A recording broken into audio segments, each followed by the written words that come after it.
Madam ഈ press meet no problem. എന്തായാലും നിങ്ങൾക്ക് പറയാനുള്ളതും ഈ കേസ് സംബന്ധിച്ച കാര്യമാണല്ലോ. മീഡിയയും അറിയട്ടെ അത്. ഇനി യാതൊരു കഴമ്പുമില്ലാത്ത കാര്യങ്ങളാണ് നിങ്ങൾ പറയുന്നതെങ്കിൽ ലോകം മുഴുവൻ ലൈവായി കാണട്ടെ. നിങ്ങൾ കേരള പോലീസിന്റെ കഴിവുകേട്. Thank you madam.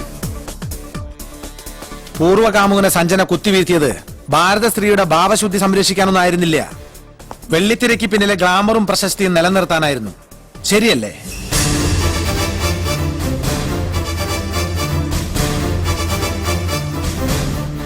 കാണാൻ കൊള്ളാവുന്ന പെമ്പിള്ളരെയെല്ലാം AC സൂട്ടിലെ തണുപ്പിൽ കമ്പിളിയാക്കണമെന്ന് ആഗ്രഹിക്കുന്ന മലയാളത്തിന്റെ സ്വന്തം യുവതാരം കിരൺ സഞ്ജനയുടെ മാനത്തിന് 10 ലക്ഷം രൂപ വിലയിട്ട് വന്ന് വിമലിനെ കൊന്ന് അവളുടെ സിനിമാ ഭാവി ഇല്ലാതാക്കണമെന്ന് ഇയാൾക്ക് തോന്നിയിരിക്കാം. സ്വന്തം നേട്ടങ്ങൾക്കായി ഭാര്യയെയും പെങ്ങളെയും അമ്മയെയും വരെ കൂട്ടിക്കൊടുത്തിട്ട് കിരണന്റെ സകല അവയവവും കഴുകി വെള്ളം കുടിക്കാൻ മടിയില്ലാത്ത ഈ ജനാർദ്ദനും ചെയ്തിട്ടുണ്ടാവാം ഈ മർഡർ. ഒട്ടും പ്രതീക്ഷിക്കാതെ 10 ലക്ഷം രൂപ മുന്നിൽ വന്ന് വീണതോടെ കൺട്രോൾ പോയ ഈ ചന്ദ്രനുമാവാം കൊലയാളി.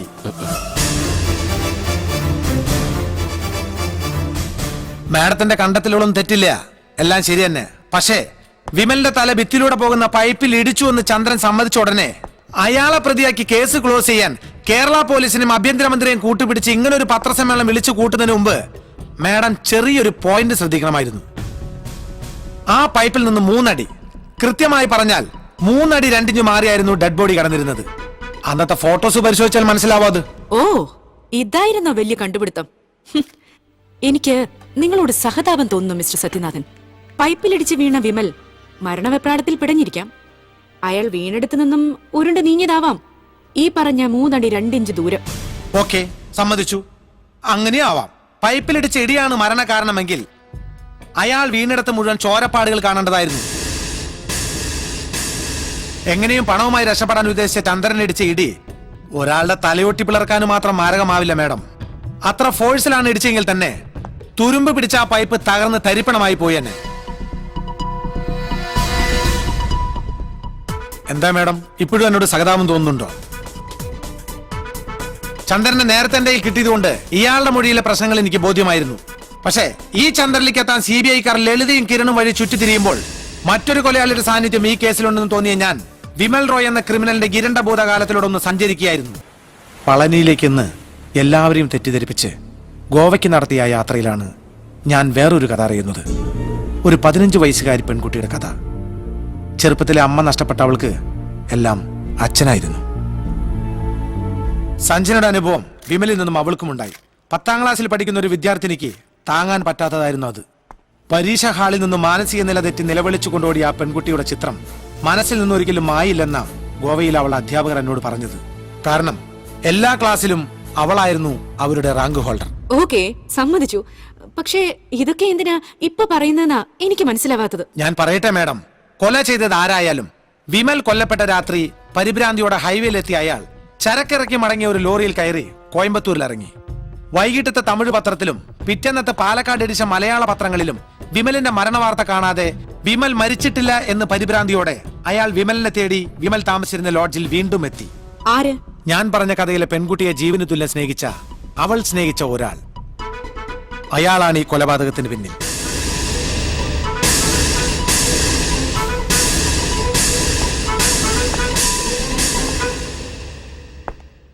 സഞ്ജനയ്ക്ക് അറിയാം അവളെ. ആ കുട്ടിയുടെ പേര് സുനൈന എന്നാണ്.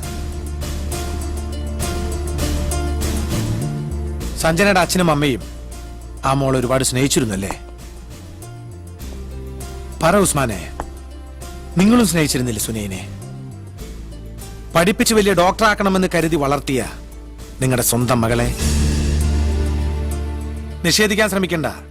കിരണിന്റെ നേർക്ക് കേസ് തിരിച്ചിടാൻ വേണ്ടി നിങ്ങൾ നന്ദിനി വർമ്മയെ കാണാൻ പോയ രാത്രി മുതൽ എന്റെ ഒരു കണ്ണ് ഉസ്മാന്റെ പിന്നിൽ തന്നെ ഉണ്ടായിരുന്നു. ഉസ്മാനെ, അയാളെ അറിയുമോ നോക്കിയാൻ?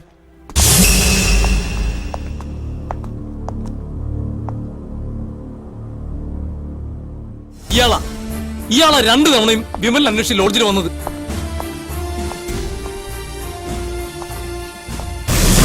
അയാളുടെ ലോറിയിൽ കയറിയാണ് കൃത്യം നടന്ന രാത്രി ഉസ്മാൻ കോയമ്പത്തൂർക്ക് പോയത്. കോയമ്പത്തൂർക്കോ?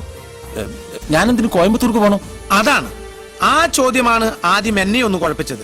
പക്ഷേ രാജിക്കത്തും പോക്കറ്റിലിട്ട് ഇന്നലെ രാത്രി തൃശൂർ കോയമ്പത്തൂർ റൂട്ടിലിട്ട് ഒരു പിടി പിടിച്ചപ്പോ ആ ചോദ്യത്തിനും ഉത്തരം കിട്ടി.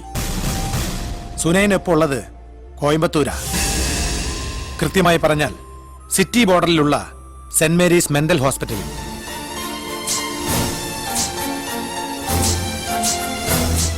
വിമലിനെ വകവരുത്തിയ ശേഷം കോയമ്പത്തൂരിലെ ഹോസ്പിറ്റലിലെത്തിയ നിങ്ങൾ മകളോടുള്ള കടമ നിർവഹിച്ച സംതൃപ്തിയോടെ അവിടെ മധുരം വിതരണം ചെയ്തു. ഒരു പകൽ മുഴുവൻ മകളോടൊപ്പം ചെലവഴിച്ചു. അതിനും തെളിവുണ്ട് ഉസ്മാനിക്ക. ദാ നോക്ക്.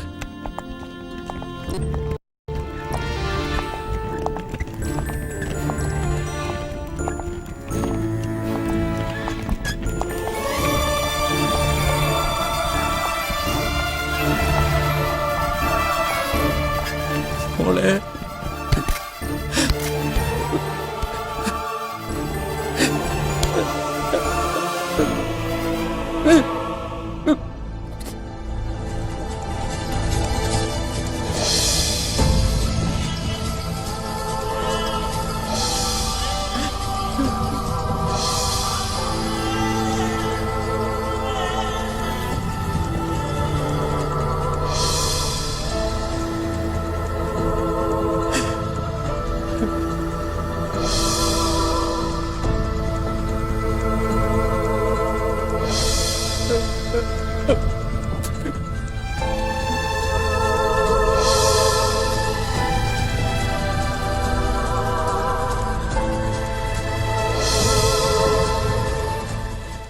ഡോക്ടറാകാൻ വേണ്ടി കഷ്ടപ്പെട്ട് പഠിച്ചു വളർന്ന എന്റെ കുഞ്ഞിന്റെ അവസ്ഥ കണ്ടോ സാറുമാരെ?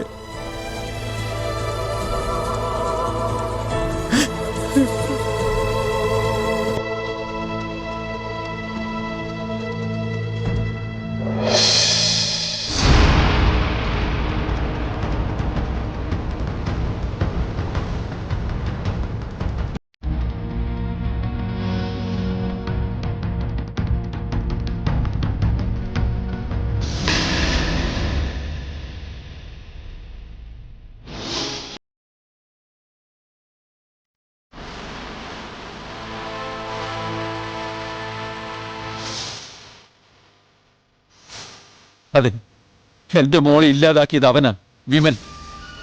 ഞാൻ കാത്തിരിക്കുകയായിരുന്നു അവൻ ജയിലിൽ നിന്ന് ഇറങ്ങുന്ന ദിവസം. ഒടുവിൽ പടച്ചോൻ കൊണ്ടേ നിർത്തി എന്റെ കൺമുന്നിൽ.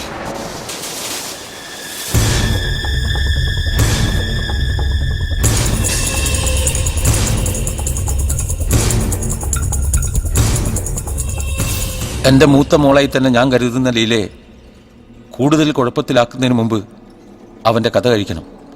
പക്ഷേ അവനെ അന്വേഷിച്ച് ലോഡ്ജിലെത്തിയ ഞാൻ അറിഞ്ഞത് അവൻ അവിടുന്ന് നേരത്തെ പുറത്തുപോയി എന്ന വിവരമായിരുന്നു.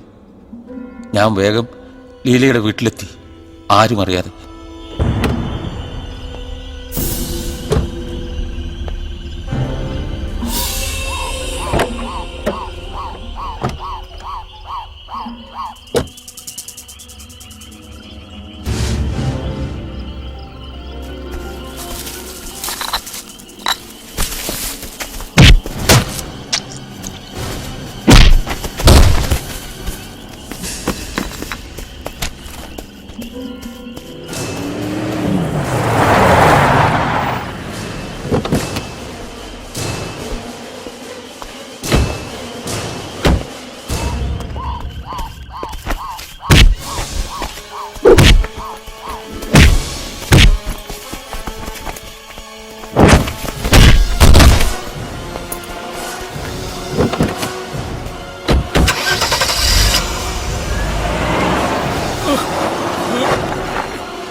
കൊന്നു ഞാൻ.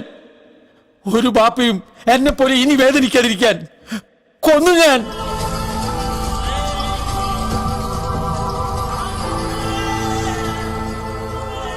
മോളെ ബാപ്പ കൊന്നു. എന്റെ മോളെ ഇങ്ങനെയാക്കിയോനെ ബാപ്പ കൊന്നു. നിയമത്തിന് മുന്നിൽ എല്ലാവരും തുല്യരായതുകൊണ്ട് നിങ്ങൾക്ക് ഇയാളെ കസ്റ്റഡിയിൽ എടുക്കാം മാഡം. ശിക്ഷ അറിയിക്കുന്ന ഈ കൊടും ക്രിമിനൽ കൂട്ടത്തിൽ ഈ പാവം ബാപ്പയെ ഇങ്ങനെ കൊണ്ടു നിർത്തേണ്ടി വന്നതിൽ എനിക്ക് വിഷമമുണ്ട്.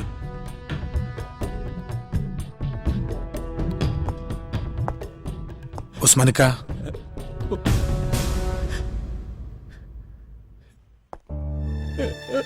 മോളോർത്ത് ഉസ്മാനിക്ക വിഷമിക്കണ്ട. ഒരു കൂടപ്പറപ്പന്റെ സ്ഥാനത്ത് ഞാനുണ്ട് അവൾക്ക്.